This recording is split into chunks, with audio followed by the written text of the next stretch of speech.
Well, hello everyone, and welcome to another episode of Two Tutors Talking, which I should really kind of change it around for today to call it Two Coaches Talking. All right, so we're actually going to have the complete honor because I've met Gretchen through actually one of my books, and then I was able to meet her into this whole beautiful world of learning. So this is why collaboration is essential when it comes to we're doing your business with tutoring. So I'm going to hush up and I'm going to bring in Miss Gretchen Wegner. Hello, Gretchen. How are you? Hi, everyone. I am doing okay, is what I'll say right now.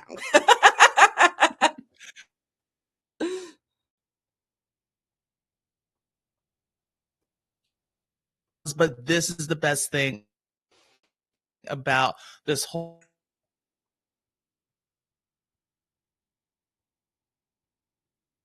And if anything, tell us how you got started with basically this whole academic coach to tutor trainer. How did you get started in this crazy world called business? I will try to keep it short because I don't look it, I know, but I feel like I'm an old lady in this world. I've been around, I'm 51 now, and I've been around this coaching world for almost 17 years or so. It's hard to believe. Okay. But I was a teacher. I had my first teaching job. I was in my early 30s. I had my first teaching job. It was super cushy, only 16 students in each class or less. It was super cushy, and I still hated it and didn't have the guts to leave the job. And so I was sort of fired.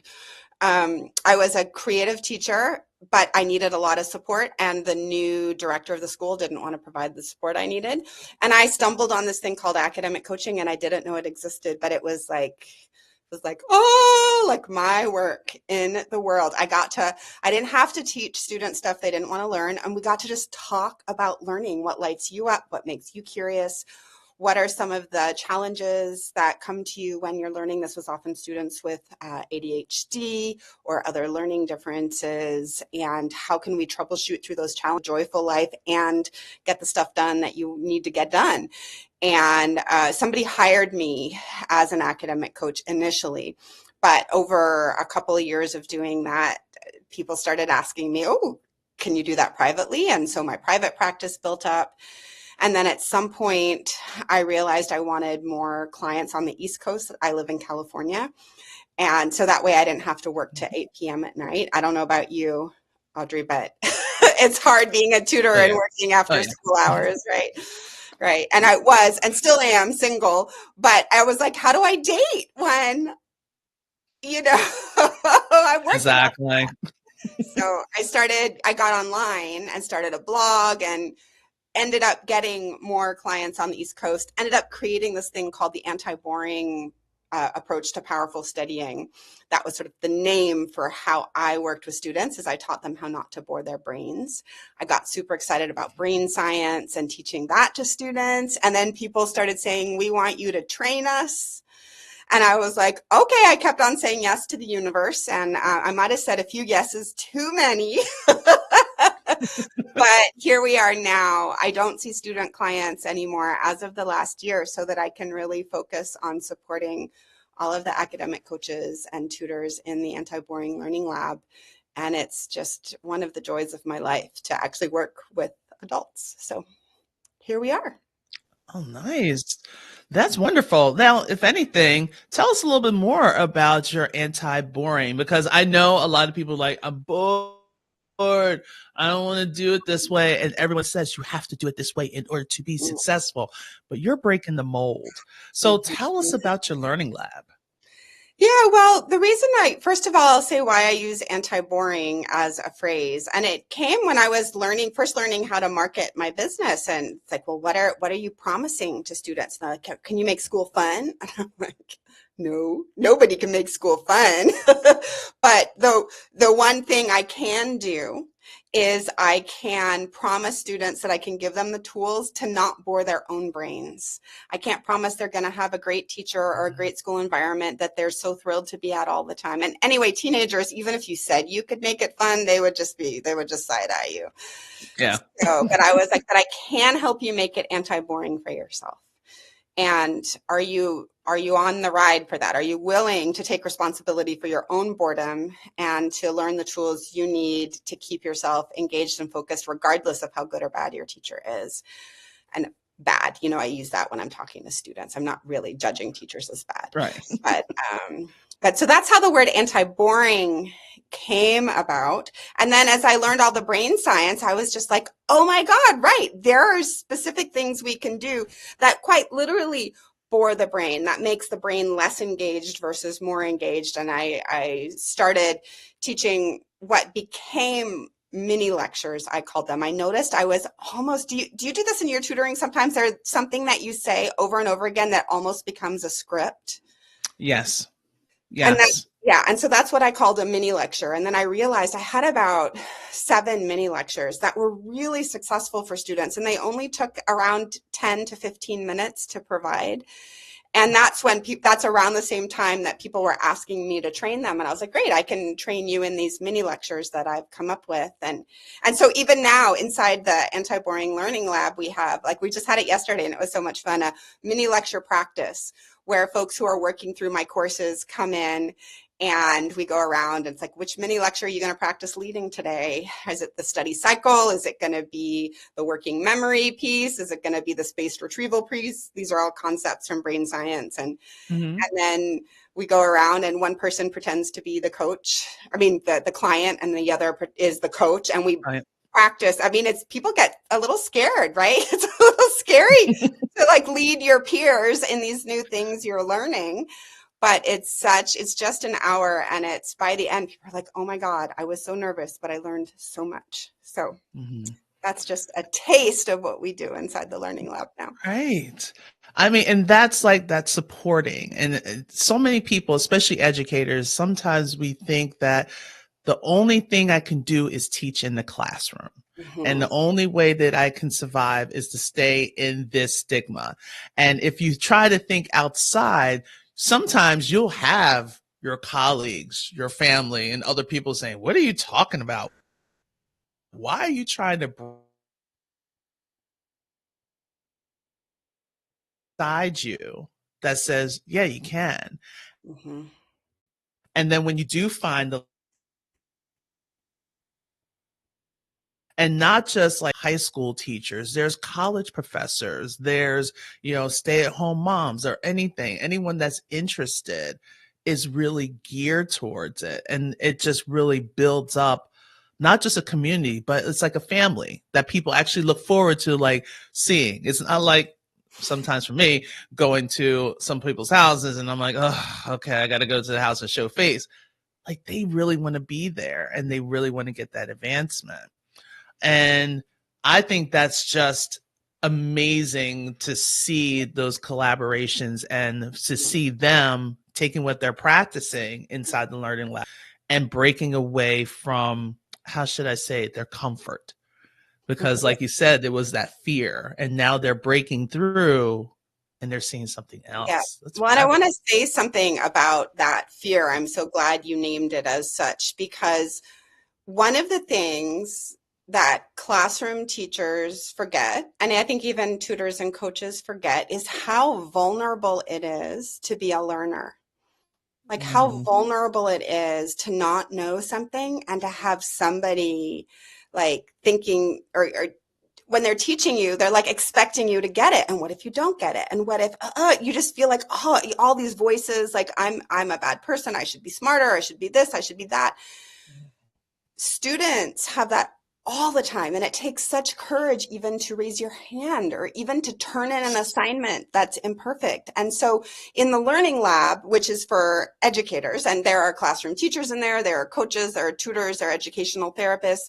But one of the things that we lean into is how do we create for ourselves the same kind of discomfort that students experience in the classroom so that we remember that it exists and we can truly empathize with students. And not every, like, we just had a community call this morning that was not uncomfortable at all. I don't think it was like a joyful community experience. But then we have these moments like the mini lecture practice that does wake up people. And like this one woman was like, oh my God, I stumbled over my words way more than I would with students. And I'm like, good. I don't need you to be perfect here, but I need you to notice how your brain froze. And it was harder for you to show up as your best self. And that's what happens to our kiddos. And so let's acknowledge that stress and then let's work with them around that stress. That we're not perfect. We're human beings. We're going to make mistakes. But just because you have the title of you have to know everything, you are perfect, you know exactly what to do. I make mistakes all the time. And I call myself out on, it's like sometimes I'll get a tutoring session. I'm like, what is this? I haven't seen this since I was in college many, many moons ago. And then the way that is,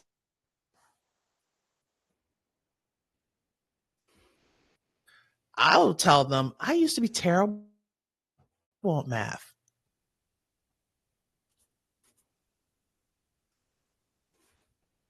Because of that, the kids are like, oh, well, if she was terrible at math and I'm terrible at math, but we're understanding it and my grades are showing it, okay, so I don't have to be perfect. I'm like, no, you can make mistakes and it's perfectly fine. But then I think we as adults, sometimes we get so caught up with our labels of being a doctor because we worked really hard to be a doctor, to get our master's, to get our bachelor's or whatever. And sometimes we feel that we have to be at a certain level, and sometimes you don't have to be that way, especially with kids. You know? Well, gosh, there's so much I could say to that. The first thing is that literally when we make mistakes, we learn better. So when we make mistakes and we become aware of those mistakes and we reflect about those mistakes, our neural pathways in the brain for that process that we are practicing or that information, it gets bigger and wider. And so calling yourself out when you're working with students for mistakes is actually the perfect thing to do, because if you pretend it doesn't exist, you're not actually going to grow or improve or fix that thing as much as if you notice it and are aware of it and make a plan for what am I going to do next time. Even the little feeling of, not that I want shame in learning for anybody, right? But even that little bit of like, oh, damn, I wish I hadn't done that.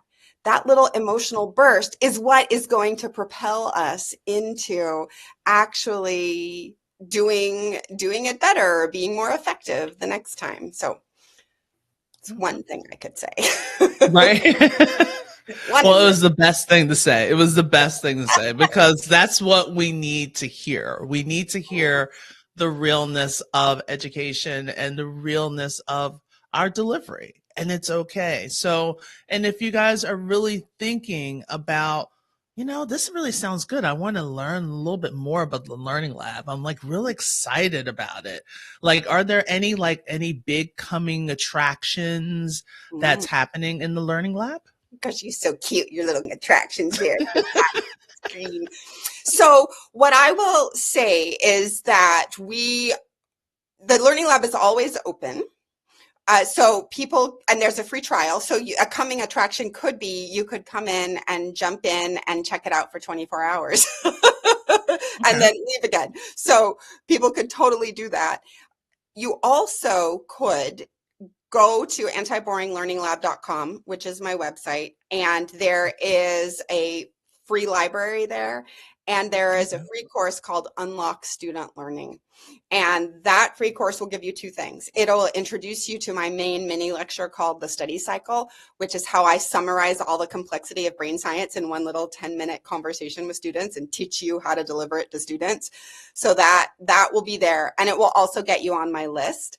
And so I'm still in the midst, see, this is where I'm imperfect, of planning my 2025. So I think there are going to be some new fun and interesting things, but I don't know what they are yet. So getting on my list will have you be the first to discover it. Or going Okay. to my LinkedIn, because I'm sure I'll post on LinkedIn as well. Okay. Perfect. So if anything, again, for those that, let me turn off my fun little tracker thing. So if you want to reach Gretchen, okay, again, she's an academic coach. She's the founder of the Anti-Boring Learning Lab. You can definitely reach out her website, which I have right here for you guys, the Anti-Boring Learning Lab. I just had to type it up real quick. Also, you can reach her at LinkedIn. Just type in her name. That's how basically I'm doing searches nowadays. And if you really want to have like a specific question that you're like, I love this, but I want to know about this, Yeah. we do have her email address, which is at Gretchen@antiboringlearninglab.com. So again, if you need those, I will definitely put them as one of the captions. So you can just go ahead and click and download and get right to it. So there is no pauses whatsoever. Can I tell All you one right. more thing unique to our community? I just realized that might be helpful. Please. Because you mentioned earlier, so many people, whether they're stay-at-home moms, it's usually moms, or teachers looking for either a side income or another, or looking to transition altogether, or the other thing that I'm seeing a lot in the lab is teachers planning for retirement. And they're like, I want to work with students, but I want to work in a way that I can have more clients or fewer clients. And a lot of folks do know what tutoring is, but they haven't investigated what academic coaching is. And one of the cool things in our community is we have 2 regular community calls a month. One of them is the All About Students call, where we bring client questions about how do you support students with executive function or with the study skill or et cetera.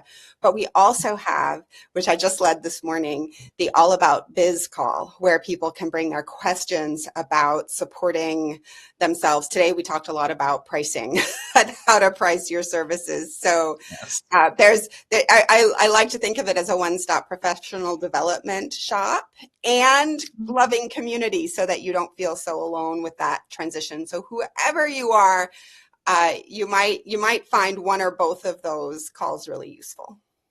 Oh, that'll be great, because I know I also have my You Can Tutor for people to respond. But see, this is the best thing about collaboration, people. You have choices. So, and you want to go with the calls, you can go with the calls, which you want to make sure you go after the support. Go see the calls, see if that might be your special home. If that's your home, go home. Go to where you feel like you're going to get supported and get your questions answered. Do not just sit at home saying, oh, I wish I knew how to price myself. Am I pricing too low? Am I pricing too high? Is there a reason why I'm not getting clientele? You can get those questions answered. And I think that would be great if you do sign in. And then when you give me the links, I'll add that to the list of like your contacts and everything. Sounds good. All right. All right. Well, Gretchen, thank you so much for coming in and spending time with me on the Two Tutors Coaches Talking. Let's just say Two Tutors Talking is too fun of a name. I love alliteration, so that's fine. And thank you for all you guys watching, especially all this. We're basically at episode number 55. Wow, did not know. We're starting growing. And also, I'm going to start posting on Spotify. I finally got myself situated so that we're going to start putting some of the episodes onto Spotify. But again, thank you so much for being here, and hope you guys have a wonderful day. And do not forget to keep being awesome. All right, guys, take care.